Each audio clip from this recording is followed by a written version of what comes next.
Kagulat World. Parang unti-unting nagiging home court ni Alexandra Ayala ang Rome. Habang papalapit ang inaabangang salpukan niya kontra world number 2 na si Elena Rybakina sa Italian Open, parami ng parami ang mga Pilipinong nasa Italy na gustong masaksihan ng personal ang pinakamalaking laban ni Alex ngayong taon. Hindi na lang ito simpleng round of 32 match sa isang WTA 1000 event. Unti-unti na itong nagiging simbolo ng pag-angat ng isang batang Pinay na ngayon ay pinapansin na ng buong tennis world. Sa gitna ng makasaysayang atmosphere sa Rome, usap-usapan ngayon online ang laki ng suporta ng Filipino community sa Italy. Tinatayang nasa mahigit 170,000 Pilipino ang naninirahan sa Italy at marami sa kanila ang nakatutok ngayon sa laban ni Alex kontra isa sa pinakamapanganib na players sa buong WTA Tour. Kaya hindi imposibleng magkaroon si Alex ng mala home crowd support sa mismong puso. At kapag nangyari iyon, siguradong yayanig ang stadium sa bawat puntos na mapapanalunan ng Pinay sensation. Mas lalong uminit ang excitement matapos durugin ni Alex si Wang Xinyu sa straight sets, 6-4, 6-3, para makapasok sa third round ng Italian Open. Ipinakita ni Alex ang composure, bilis, at confidence na dati bihira makita laban sa mas matatangkad at mas physically dominant na players. Ngayon, ibang klase ng aura niya sa court, mas mature, mas agresibo, at mas handang makipagsabayan sa elite ng women's tennis. Pero aminado rin ang marami. Ibang halimaw si Rybakina. Ang 2022 Wimbledon champion at reigning 2026 Australian Open champion ay kasalukuyang world number 2 at isa sa pinaka-feared hitters sa tour. Halos lahat ng analysts ay siya ang paborito sa matchup na ito dahil sa kanyang elite serve at brutal baseline power. Ngunit dito pumapasok ang pinakamapanganib na parte ng kuwento. Walang pressure kay Alex. Ang pressure ay nasa kampo ni Rybakina. At kapag malaya at walang takot maglaro si Alex, doon siya pinakamahirap pigil. Kaya ngayon, buong Rome curious. Kaya ba talagang gulatin ni Alex ang isa sa pinakamalalaking pangalan sa tennis? O ito na ang gabi kung saan tuluyang makikilala ng buong mundo na hindi na simpleng racing star ang Pinay sensation, kundi isa ng tunay na threat sa WTA elite. Hindi na may kakaila, ibang level na talaga ang impact ni Alex sa international tennis. Dati, tuwing may Pinoy athlete na lumalaban sa Europe, madalas ilan lang ang Pilipinong nanonood ng live. Pero ngayon, ibang eksena na ang nabubuo sa Rome. Habang papalapit ang blockbuster showdown laban kay Elena Rybakina, unti-unting umiinit ang Filipino community sa Italy na tila gustong gawing makasaysayan ang gabing ito para kay Alex. Sa social media pa lang, ramdam na agad ang tension at excitement. Maraming OFWs at Filipino families sa Italy ang nag-uusap-usap kung paano makakakuha ng tickets para sa laban. May ilan pang nagsasabing handa silang bumiyahe ng ilang oras mula Milan, Florence o Naples, makarating lang sa Rome para makita ng personal ang laban ng Pinay star. Para sa marami, hindi lang ito simpleng tennis match. Isa itong bihirang pagkataon na makita ang isang Pilipina na nakikipagsabayan sa pinakamalaking pangalan sa buong mundo ng tennis. At may dahilan kung bakit ganito kalaki ang hype. Hindi basta-basta ang pinagdadaanan ngayon ni Alex. Sa edad na 20, nasa world number 42 na siya bago magsimula ang torneo at posibleng umakyat pa matapos ang kanyang panalo laban kay Wang Xinyu. Para sa isang batang atleta mula sa bansang hindi kilala bilang tennis powerhouse, napakalaking achievement nito. Sa katunayan, maraming foreign tennis fans at analysts na ang nagsasabing isa si Alex sa pinaka-dangerous young players sa tour dahil sa kanyang fearless mentality at mabilis na improvement sa professional level.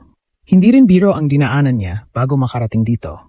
Matapos ang ilang maagang exits sa clay season, marami ang nagtatanong kung kaya ba niya mag-adjust sa surface bago ang French Open. Pero sa Rome, tila may nagbago. Kita sa galaw niya laban kina Magdalena Frech at Wang Xinyu na mas kampante na siya sa clay. Mas matiyaga sa rallies, mas kontrolado ang footwork, at higit sa lahat, mas matapang siyang umatake sa crucial moments. Ngayon ang gantimpala niya, isang higanteng laban kontra kay Rybakina, isang player na kilala sa mabibigat na serve, napakalinis na ball striking at championship composure. Hindi lang basta world number 2 si Rybakina. Siya rin ang reigning Australian Open champion ngayong 2026 at isa sa pinaka-consistent na performers sa WTA Tour. Sa papel, malinaw kung sino ang paborito. Ngunit sa tennis, hindi papel ang lumalaban, tao. At dito nagsisimula ang pinakadelikadong parte para kay Rybakina.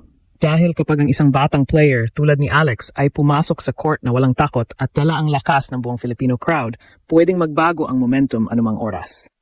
Isang mahabang rally lang, isang momentum swing lang, isang explosive opening set lang. Pwedeng mag-iba ang buong atmosphere sa stadium. Kaya habang inaasahan ng marami na magiging one-sided ito para sa world number 2, may isang bagay na hindi kayang sukatin ng rankings o statistics. Ang emosyon. At sa gabing ito sa Rome, Mukhang dala ni Alex ang emosyon ng buong bansang gustong makakita ng panibagong makasaysayang upset. Habang papalapit ng papalapit ang laban ni Alex kontra Elena Rybakina, mas lalong lumalakas ang pakiramdam na may espesyal na nangyayari sa Rome. Hindi lang dahil sa laki ng pangalan ni Rybakina o sa ranking gap nilang dalawa, kundi dahil sa paraan kung paano dahan-dahang binabago ni Alex ang tingin ng mundo sa isang Pilipinang tennis player. Dati, kapag may Pinoy sa international tennis, madalas underdog agad ang tingin. Ngayon, iba na ang usapan. Kapag pangalan ni Alexandra Ayala ang nababanggit, may respeto na. May anticipation na. At may kaba na rin mula sa mas malalaking pangalan sa WTA. Isa sa pinakamalaking dahilan dito ay ang maturity ng laro ni Alex nitong mga nakaraang buwan. Hindi na siya basta emotional young player na umaasa lang sa bilis o energy. Mas kompleto na ang kanyang tennis IQ. Sa kanyang mga huling laban sa clay, makikita ang malaking improvement sa shot selection niya. Marunong na siyang maghintay ng tamang bola bago umatake. Marunong na siyang magpalit ng pace para guluhin ang rhythm ng kalaban. At higit sa lahat, mas matatag na siya mentally kapag dikitan ang laban. At kakailanganin niya lahat ng iyon laban kay Elena Rybakina. Dahil kapag serve ni Rybakina ang pinag-usapan, isa ito sa pinakamapanganib sa buong women's tennis. Kayang-kaya niyang kumuha ng libreng puntos gamit lang ang unang serve. Kapag nag-init siya, halos imposible siyang i-break. Idagdag pa ang kanyang flat ground strokes na sobrang bilis at lalim, kaya maraming players ang napipilitang maging defensive buong match. Yun ang dahilan kung bakit maraming analysts ang naniniwalang dapat agresibo agad si Alex sa simula pa lang. Kapag pinabayaan niyang makuha ni Rybakina ang rhythm nito, pwedeng maging napakahirap habulin ng momentum. Pero may isang bagay na posibleng pabor kay Alex ang crowd. Sa tennis, napakalaking factor ng atmosphere, lalo na sa mga dikitang laban.